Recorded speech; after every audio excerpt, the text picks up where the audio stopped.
Hello, this is the video lecture on the fourth property of a well-written text.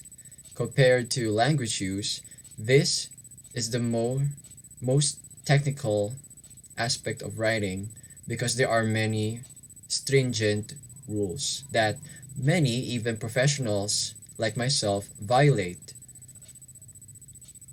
We call this property mechanics.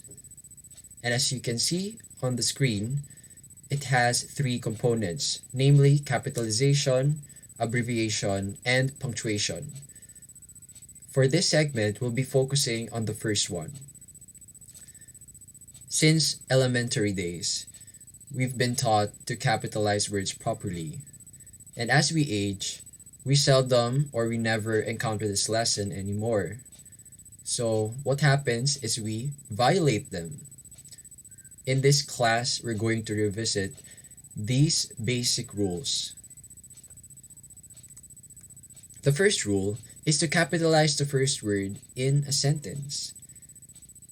So this is automatic. As long as you're writing a sentence, capitalize the first word.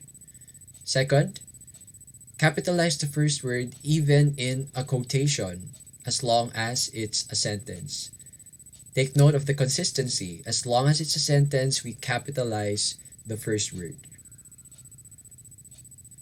So if you're attentive to the mechanics in a storybook or any narrative, you'll find that they all conform to this rule.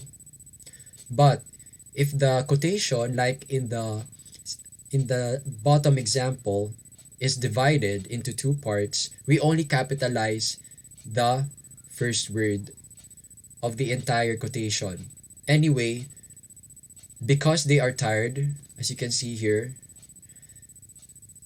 is simply a fragment of the entire quotation. So we don't need to capitalize because since it's not the first word. Now, if you're just quoting one part only of the entire quotation, then you don't need to capitalize anything in the quotation. You just capitalize the main word, which is she.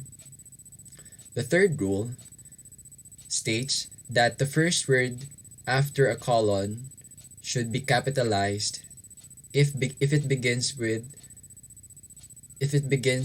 a complete sentence.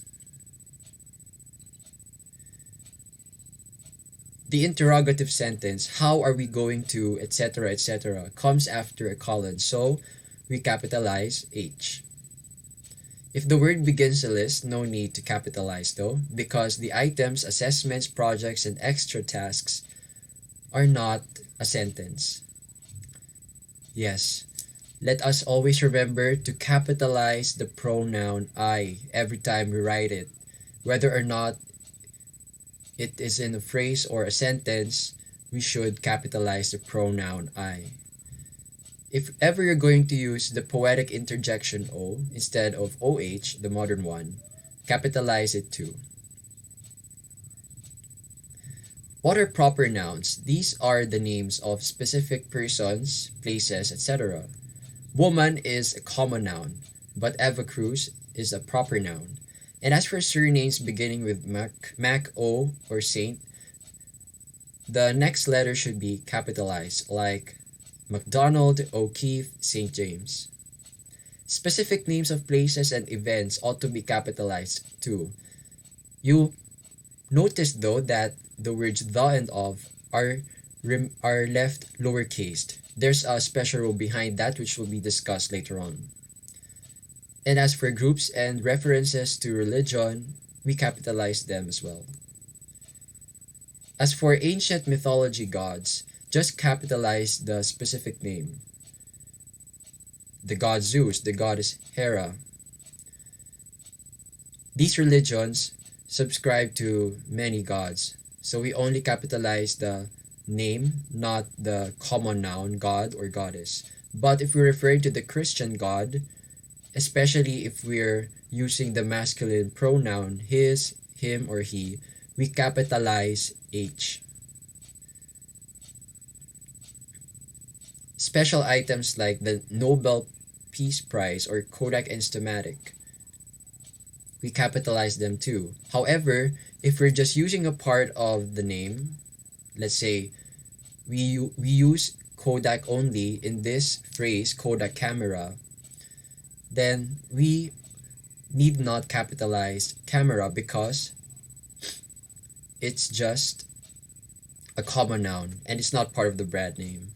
Of course, the one beside reading and writing skills need not be capitalized too because reading and writing skills is the title while course is simply a common noun. Proper adjectives. They also take the same form as proper nouns, only that they're inflected to make them appear like adjectives.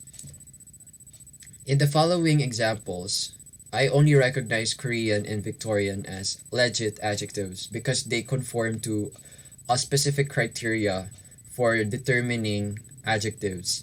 Paris could have been written as Parisian. In this case though, Paris fashions is simply a compound modifier. Now, this video is not enough for me to elaborate on the criteria for determining adjectives that I've spoken of because it's really intricate, especially for non-English majors. I got it from this book on linguistics, on the English grammar, that maybe if I could allocate some time for it, I could make a separate segment for that criteria. But to fast track, let me emphasize that Paris here cannot be an adjective simply because you cannot inflect it to the superlative degree. Like, this is the most Paris fashions, that would be awkward. So that's one of the reasons why it cannot be an adjective. However, frequently used proper adjectives need not be capitalized, like French fries, the teddy bear, because they are, yes, commonly used. Prefixes need not be capitalized unless they refer to certain nationalities. We have examples like bicultural people. We have Anglo-American, Afro-Asian. We capitalize the prefixes there because they're part of the nationality name. But all pro, we leave them lowercase. Hyphenated proper adjectives need not, the second extension, like speaking and loving, need not be capitalized. Rule number 7, titles of people and titles of works. This is common. If you write a title beside a specific name, capitalize both. If you're referring to someone directly and then you're just using the title, you have to also capitalize the title. However, if you're referring to someone in the third person and the title of that person is governmental and everyone knows that he or she is the only holder of that position, then you only capitalize the title, even without writing the specific name beside the title. So capitalizing the title alone will give us an idea of who we are talking about. So the Secretary of State is busy. We only know that there's only one Secretary of State. However, if you want to show respect towards a person, capitalizing his or her title is one way of doing so, whether or not you're referring to him directly or indirectly. The senator spoke to us. In this example, we're referring to a particular senator. And we also want to show respect to him or her. In the second sentence, however, a senator should always be present refers to senators in general. That's why we leave senator in the second sentence lowercase. Familial titles like mother, uncle, grandfather follow the same rule. And even if you're just referring to the person using the title only, you also capitalize it. The exception is if you attach a possessive noun or pronoun beside the title. It's only when you drop the capitalization. Jennifer's dad. Jennifer's is the possessive noun here and is beside dad, the title. So dad should be left lowercase. Her is a possessive pronoun. Same rule, no capitalization for dad. Going back to the rule on not capitalizing the and of, we only capitalize the important words. Articles like a, and the, as well as prepositions and conjunctions with fewer than 5 letters should remain lowercase unless they appear as the first word in the title. So that is the rule. Okay? In the following examples, of, the, and to are not capitalized because they are prepositions, one of which is an article, and they have fewer than 5 letters. Also, the and on are capitalized, as you can see, because they appear as the first letters, first words in the titles.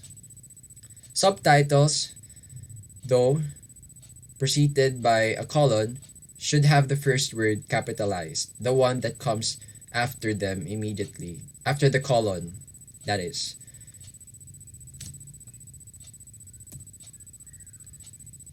Titles of language courses and courses followed by a number should be capitalized as well. But focusing on general biology 1, if you drop the 1, then you just write biology in lowercase. But languages, in whichever form they are written, whether they have a number beside them or not, they remain capitalized. Rule number 8, capitalize the first word and all nouns in letter salutations and the first word in letter closings. Letter salutations like dear Miss Crawford, my dear friend, we capitalize again the first word and the important words, which are the titles and the specific names. And we don't capitalize the supporting words like dear and end. Same goes for the letter closings.